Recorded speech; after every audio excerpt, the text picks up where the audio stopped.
हमारी आज की कहानी है एक कश्मीरी लड़के की। एक समय की बात है, विशाल हिमालय पर्वतों के बीच बसे कश्मीर के लुभावने क्षेत्र में एक अयान नाम का लड़का रहता था।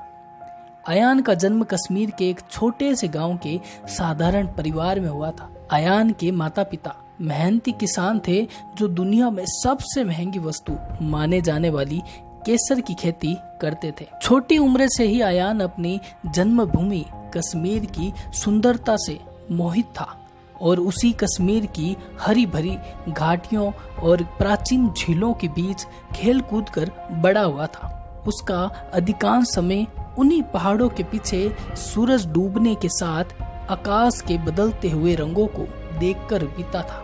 अयान का गांव एक घनिष्ठ समुदाय था जहां हर कोई एक दूसरे को जानता था।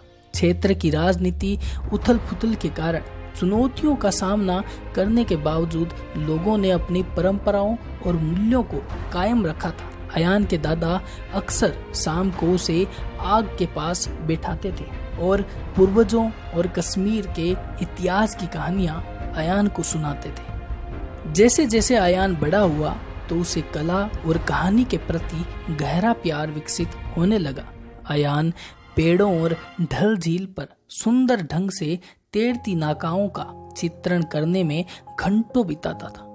उसके चित्र न केवल भौतिक सुंदरता दिखाती थी बल्कि कश्मीर की भावना भी दर्शाती थी। अयान जब बड़ा हुआ तो एक दिन उसके गांव में प्रसिद्ध चित्र कलाकार आए।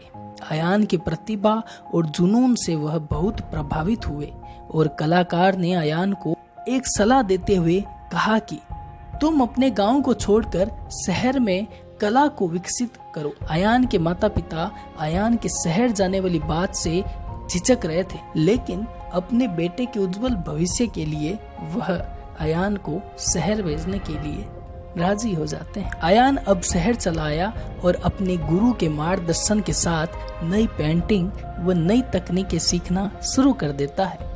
अयान पेंटिंग बनाने की कला में इतना निपुण हो जाता है कि वह अपने पेंटिंग के जरिए कहानियों को दर्शाना शुरू कर देता है। अयान की पेंटिंग ने न केवल कश्मीर में बल्कि अपनी मातृभूमि को बाहर भी ध्यान आकर्षित करना शुरू कर देता है।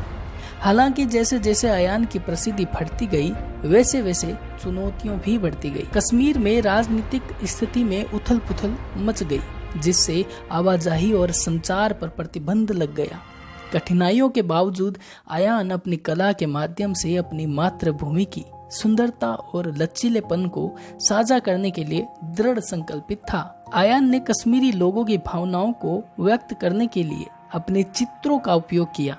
अपने समुदाय में छोटी प्रदर्शनियों का आयोजन शुरू किया और अपनी चित्रकला के माध्यम से कश्मीर की संस्कृति और वास्तविकता पूरी दुनिया के सामने लाकर रख दी और वहां के लोगों द्वारा हर दिन जीने वाली वास्तविकता के बीच की खाई को हमेशा के लिए हटा दिया। समय के साथ साथ अयान की कला को अंतर्राष्ट्रीय सम्मान भी मिलना शुरू हुआ। उसकी पेंटिंग को दुनिया भर की प्रदर्शनियों में प्रदर्शित किया गया, जिसे दुनिया के विभिन्न कोनों के लोगों को उनकी आंखों के माध्यम से कश्मीर की आत्मा की झलक देखने का मौका मिला।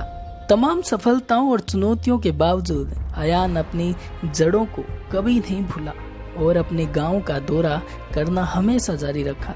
अपने परिवार और दोस्तों के साथ हमेशा समय बिताता और सफलता का नशा और घमंड कभी अपने ऊपर हावी नहीं होने दिया। इस तरह एक कश्मीर के छोटे से गांव का लड़का इतने अंतर्राष्ट्रीय सम्मान के साथ अपनी प्रतिभा को लेकर चलता रहा और अपने गांव और अपने गांव के लोगों का नाम हमेशा के लिए रोशन करता रहा।